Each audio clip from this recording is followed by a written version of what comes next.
eu mudo de religião, né? Eu saio de uma marca de biquíni e vou para outra, e aí eu sou adepta daquela religião e compro quase a coleção inteira, mas eu gosto muito de biquíni, por isso te entendo muito. Olá, Silvana, tudo bem? Ei, Lília, A sua meta era emagrecer para o verão, não é isso? emagrecer para o verão e emagrecer para ficar. Então, eu realmente já estou curtindo, já estou de volta nos meus maiôs e nos meus biquínis.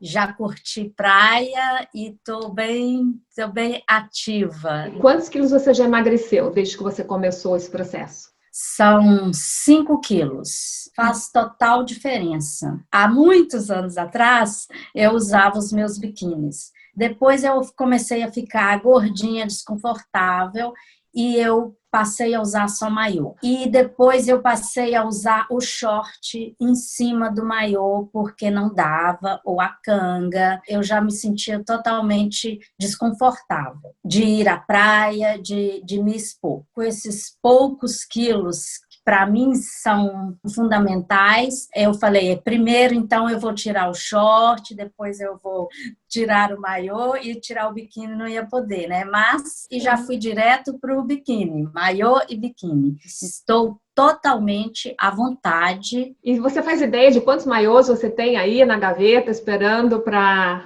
colocar em uso? Não eram os maiôs que eram os biquínis que me levavam a estar descontente. Era o meu corpo e era o cuidado que eu não estava tendo comigo. Eu agora sou amiga dos biquínis e eu coloco eles bem à vista porque eu sei que com o meu esforço, com a sua ajuda, eu vou chegar àquele biquíni, àquele tamanho. Me fala uma coisa, o que te ajudou assim nesse processo todo que a gente está fazendo, por tudo que você passou, o que foi mais interessante para você? Teve alguma coisa assim especial, tipo um insight que você falou, esse efeito agora eu sei que vai dar certo, agora eu sei que eu vou chegar no meu peso ideal e vou ficar. O que foi assim para você de mais importante nesse processo todo que a gente está fazendo junto? Eu descobri duas coisas. A primeira coisa é por que eu como, para que serve a alimentação. E eu confesso que eu nunca fui uma pessoa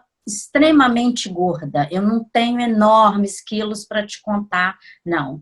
Porém, eu estava extremamente insatisfeita. De tudo que eu já fiz na vida, eu nunca tinha entendido sobre alimentação, apesar de sempre ter buscado me alimentar bem. E foi nesse processo que eu entendi, e aí foi o insight. Foi aquilo que eu aprendi com você que me levou a tomar uma direção diferente e ter um resultado diferente. Explica um pouquinho melhor como que foi para você, porque quando eu falo de reprogramação mental, o povo fala, mas o que vai acontecer? Você vai explicar o que tem que fazer? Só o fato de você entender realmente o que acontece já muda o seu modo de agir. Eu sempre falo, gente, é um montinho, tipo, se fosse um montinho de raiz, né? Que cresce e começa a montar uma nova programação, né? Então, assim, essa reprogramação é a mudança de conceitos e, logicamente, mudando os nossos hábitos a partir da mudança de conceitos que a gente tem, né? Tem uma virada de chave. A gente precisa prestar atenção e colocar uma intenção no que a gente está fazendo. Então, foi essa intenção que eu coloquei. Me perguntei quais os benefícios que o emagrecimento vai trazer para mim.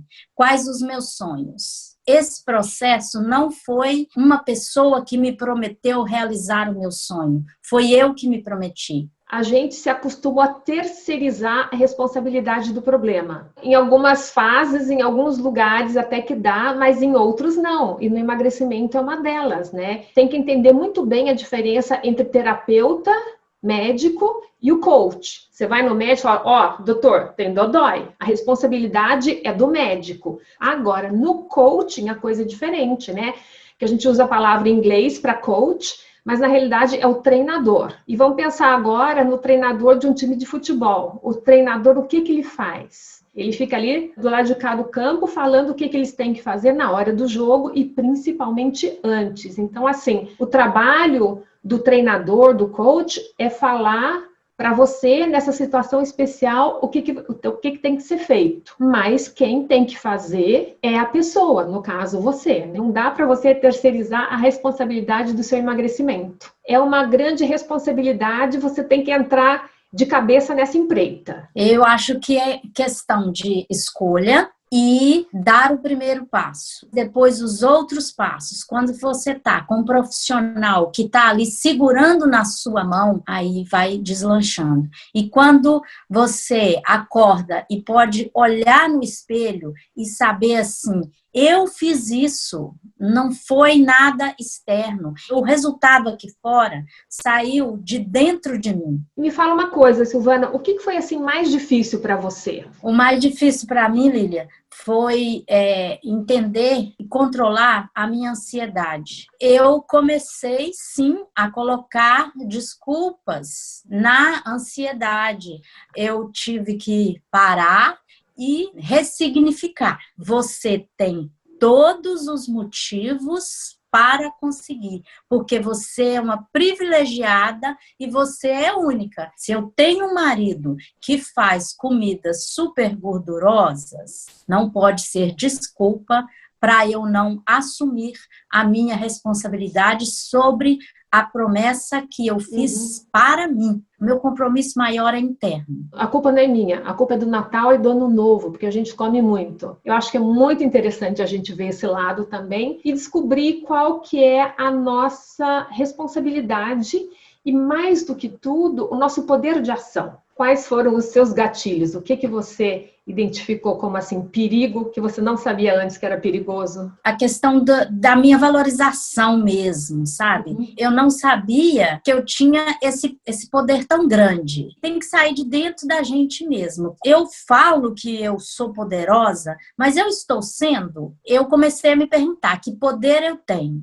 É uma coisa muito interessante, quero deixar muito claro, que a gente não se priva de nada. Não é o que a gente come, sim a quantidade do que a gente come. Eu amo mais comer isso ou eu amo mais estar magra, linda, poderosa e gostosa? A minha resposta foi a segunda opção, né? E outra coisa que é a pressão. Tem que emagrecer. Essa pressão eu não encontrei no que você passou para mim. E isso para mim foi fundamental. Eu não estava obrigada a nada. Eu estava ali num bate-papo, numa conversa, num curso, num aprendizado, sem ninguém passar uma receita de que eu tinha que comer isso, aquilo ou aquilo outro, ou tomar isso, aquilo outro.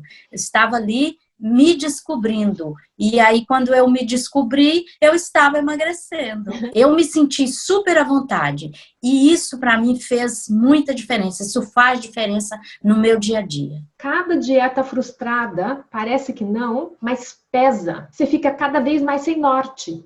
É um processo de aprendizado, né? Se você já se frustrou em 3 ou 4, a probabilidade que você se frustre na 5ª é muito grande. Falo para vocês sempre, gente, eu como de tudo e o meu prato predileto é espaguete. E eu como espaguete, né? Então, assim, não é que você se priva dessas coisas e não vai ser nunca mais. É uma questão de tempo até, digamos assim, o seu corpo entrar nos eixos. Aí ele começa a trabalhar por você, né? E qual que é a sua meta agora? O que você quer atingir? Quanto você quer emagrecer ainda? Como é que estão os seus planos? Eu quero emagrecer 5 quilos. Estou me mantendo nessa meta e vou me manter. Eu penso que eu tenho uma idade assim privilegiada. É a idade da decisão. Eu decidi ser uma velhinha livre, leve e solta. A nossa geração, assim, ganhou de 10 a 15 anos de presente. A minha avó era mais nova do que eu sou hoje, mas ela já era avó, ela já tinha ido para escanteio, já era pano de fundo, era só avó. Os 50 hoje são os novos 30, né? Porque, assim, tem muita gente começando a vida, virando o jogo, procurando novas metas, mudando de carreira, né? Começando a fazer alguma coisa nova. Então, assim, eu acho que nunca é tarde para a gente começar a se gostar e a dar aquele tchan no corpo da gente e no peso, né? É uma coisa que a gente traz com a gente. Eu tô mais velha eu tenho que ser gorda. Eu sou avó, eu tenho que ser gorda. Uhum. Isso são coisas que vai sendo colocado Uhum. e a gente não percebe. Vamos libertar a avó magra que tem dentro de mim? Silvana, e me conta, assim, se você pudesse resumir em uma frase, qual foi a coisa principal que você encontrou nesse curso até agora que fez a diferença para você, Silvana? O conhecimento do processo, a libertação, o real empoderamento, né? Eu perceber que eu realmente posso, que eu coloquei em prática. O conforto de saber que tinha uma pessoa comigo, uma pessoa que eu digo um profissional, que sabia o que estava falando, eu me propus a fazer, porque eu estava diante de um profissional que sabia o que estava dizendo, e eu me propus a seguir. Dar uma chance ao processo, a promessa era boa. Então, muito obrigada, que legal, fico muito contente. Obrigada a você. Um grande beijo.